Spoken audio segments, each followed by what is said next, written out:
Serious గా దృష్టి పెట్టింది. హనుమాన్ చాలీసా పారాయణంతో హనుమంతుని అనుగ్రహం పొంది సర్వ కష్టాల నుంచి విముక్తి పొందుతారని ప్రముఖ ఆధ్యాత్మికవేత్త తిరుపవై కోకిల అన్నారు. కర్నూలు జిల్లా సిరివేళ్ల మండలం గోవిందపల్లిలో జరిగిన హనుమాన్ చాలీసా యజ్ఞంలో ఆమె పాల్గొన్నారు. వీరితో పాటు ప్రముఖ ఆధ్యాత్మికవేత్తలు విశ్వంభరానందగిరి స్వామి, మాత పరవిద్యానందగిరి స్వాములు పాల్గొని దివ్య ప్రసంగం చేశారు.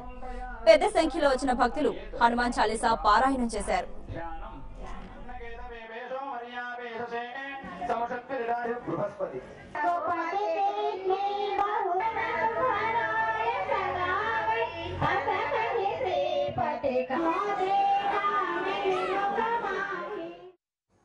దాస్య భక్తికి పరాకాష్ట హనుమత్ స్వామి.